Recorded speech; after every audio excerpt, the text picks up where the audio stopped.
Hello friends, এখন কটা বাজে বলো তো? 5টা। আমরা এখন রেডি হয়ে গেছি সাত সকালে, সবাই মিলে, বাড়ি শুদ্ধ সবাই। দেখো দিদি তালা দিচ্ছে, মা আর পুচকা বাইরে আছে। কোথায় যাচ্ছি, কি করতে যাচ্ছি সব বলবো, সাথে থাকো। তো আমরা চলে এসেছি পলিকার মেলা। এটা হচ্ছে পলিকার মেলা।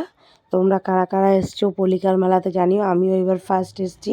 আর খালি ভিড়টা দেখো বন্ধুরা, ভিড়টা দেখো। এর আগে যে পুকুরটা দেখালাম সেই পুকুরে চান করতে হয়, এটা অনেক দিনের আগের পুকুর। এই পুকুরে চান করে যেটা মানত করা যায় সেটা নাকি পূরণ হয়, আমিও এটা শুনেছি। লোক খালি ভিড়টা দেখো, এরপরে আরও ভিড় হবে, মানে ধারণার বাইরে। তোমাদেরকে কী বলবো, মানে এত ভিড় হবে সত্যি আমার ধারণা ছিল না। আমরা ভোর 5টায় বেরিয়েছি, তারপরেও এত ভিড়। দেখো আমি ফাইনালি চান করে উঠে পড়লাম, চান করে উঠে পড়েছি। এখন আমরা মন্দিরে যাব মায়ের দর্শন করতে। আমি আর দিদি চান করেছি, মা আর পুচকা চান করেনি। মানে এত ঠান্ডা ওখানে, এত হাওয়া বইছিল। কিন্তু একটা কথা ঠিক, হয়তো ঠাকুরেরই দয়া, চান করার পরে এতটুকু ঠান্ডা লাগছিল না। আর দেখো মায়ের দর্শনটা মানে আমি ঠিকঠাক করতে পারছিলাম না। দেখো এত ভিড়ে আমি চাপা পড়ে গেছি, তাই তোমাদেরকে যতটুকু পেরেছি দেখিয়ে নিলাম। আর এটা হচ্ছে মানত কেন্দ্র, মানে যারা যারা মানত করে পেয়েছে এখানে এসে তারা সেই মানত দিচ্ছে। মানে প্রচুর, কি বলবো, সোনা পাঠা, মানে যে যা মানত করেছে, যার মনস্কামনা পূরণ হয়েছে এখানে এসে সেগুলো দিচ্ছে। এখানে সব মাইকিং হচ্ছিলো, সেই জন্য আমি ভয়েস দিতে পারিনি, এখন ভয়েস ওভার দিয়ে নিচ্ছি। তো যারা যারা আসোনি বন্ধুরা, আমি বলবো যে একবার অবশ্যই তোমরা এই মেলাটায় এসো। সত্যি আমার মনে হয়েছে যেন মা সত্যি চেয়েছে, সেই জন্য আমি সেখানে গিয়েছি। আর দেখো ভিড়টা দেখো, যত বেলা হচ্ছে তত ভিড় হচ্ছে, কারণ আজ সারা দিন ওখানে পূর্ণিমা ছিল।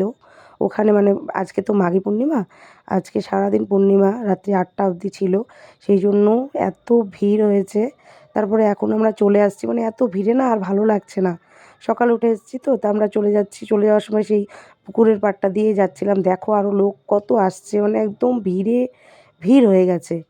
তো কীরকম লাগলো আমার এই পলিকার মেলার ভিডিওটা তোমরা জানিও। যাওয়ার পথে আমরা একটু ছোলা খেয়ে নিলাম, আর পুচকা খেয়েছিল চাউমিন। একদম ভালো ছিল না মেলার খাবার দাবার, তো বুঝতেই পারো কীরকম হতে পারে। তো মানে একদম চানের পরে না এখন খুব টায়ার্ড লাগছে। টোটোতে উঠেই মানে আমার ঘুম ধরে গেছিলো। আর দেখো কত লোক এখনও যাচ্ছে দলে দলে। আর দেখো এই রাস্তাটা আগের থেকে ভিডিও করতে হতো, মানে এত সুন্দর না। তো আমি ভিডিওটা স্টার্ট করতে করতে টোটোটা পার হয়ে গেছে। গ্রামের পরিবেশ তো সত্যি খুব অসাধারণ লাগছিলো জায়গাটা, একটু ভিডিও করলাম। হ্যালো, কিছুক্ষণ আগে চলে এসেছি, এই 15 মিনিট হবে। তো বাড়িতে ভাবছিলাম শেষ করব, বাড়িতে এত ঠান্ডা লাগছে। জানোই তো আজকে ভোর 4:30টায় উঠে গিয়েছিলাম আমরা পলিকার মেলায়। তো চলে এসেছি, তো খেতে এলাম, রোদে একটু দাঁড়াবো, তো এখানেই শেষ করছি ভিডিওটা। তো কীরকম লাগলো একটু আমাকে কমেন্টে জানাবে, একটু ভালোবাসা দেবে। সবাই ভালো থেকো, সুস্থ থেকো, টাটা।